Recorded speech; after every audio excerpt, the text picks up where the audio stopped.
Hello everyone, Suzanne Knabe-Nicole here from Police Science Doctor. I hope that you had a good Christmas or holiday period, whatever you were celebrating or whether you were not celebrating.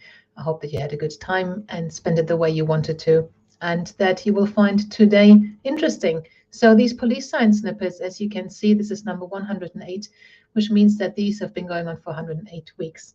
Every Tuesday I come online and I tell you about 3 police science related, criminologically related, evidence-based policing related, investigative psychology, forensic psychology, anything law enforcement, military intelligence related, science, bitty stuff that has come out that I think may be useful to you. I go through a lot of journals and see what might be practical and implementable, because a lot of research is very abstract or very, very specific and niche, and much of it is not going to be relevant to police practitioners and law enforcement practitioners and professionals such as yourselves or students. So I do the scouring for you and present these to you on a Tuesday. Also, if you are a subscriber to the free Police Science Doctor email list, you will get these into your inbox every Tuesday. You get the snippet and the link to the original research. Whether you can access the full article is down to the publisher and whether you've got a subscription to them or not. Unfortunately, I can't influence that, but at least you'll have the abstract, which is a summary of the research and what it found. So the snippets for this week's are, the first one is about detection of concealment, whether somebody is concealing. Research found that both law enforcement officers and laypersons are equally poor at judging whether someone was concealing or not.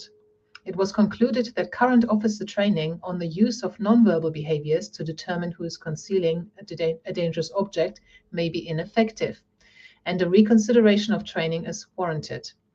So the training about the use of nonverbal behaviors to decide whether somebody might or might not be concealing a dangerous item is not very effective. So we need to find something else. That was the first snippet for this week. Snippet number 2 is about police peer versus superior judgment. So when you are a police officer and you're considering whether to do something and how to do it, what your peers might think about this might be more influential than what your supervisors might think. I think this research was triggered in part in response to some high-profile police misconduct where other police officers perhaps should have intervened, didn't intervene, but somebody was either being just or not unjust towards citizens. Of course, if they were being just, we don't hear about it. We only hear about the really bad things. So this is relevant in that context. It was found that officers' judgment on their colleagues' willingness to listen to and respect their views matters more to them than their supervisor's judgment when it comes to choosing between just and unjust interactions with the public. So you might make your decisions more according to how your colleagues will see you than how your supervisor will see you, which means that this is an interesting piece of information that we can use for, again, for training and for instilling more procedural justice in our police officers. And the third and last snippet for today is about the proximity to alcohol sellers. Women living closer to an alcohol selling shop are at greater risk of experiencing intimate partner violence than those living further away from one. This is obviously if their partner's violent offending against them is related to alcohol abuse or not, or alcohol use. Not all of it is. And also it was found that younger victims were more likely to report this violence than older victims were. Okay, so this is something to keep in mind when you're speaking to victims who are perhaps older. I don't think this was relating to very old people, but anyone who's not perhaps classed as a very young person, like in their 20s. So this is perhaps relevant to people who might be involved in determining where to rehome people, where to house people, where to put them, obviously in a social services kind of context, where the council provides housing.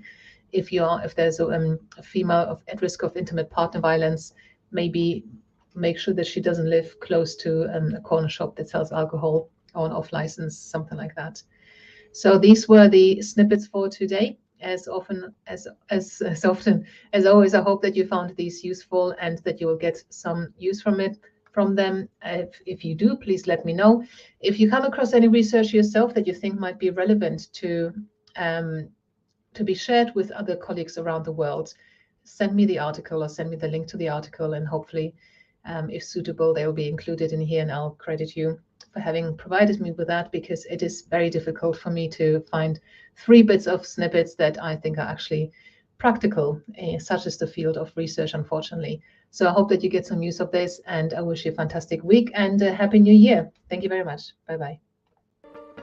Thank you for watching. I hope you found this content useful. You can get access to each episode's transcript with key learning points, timestamps, and references if you get yourself onto my mailing list.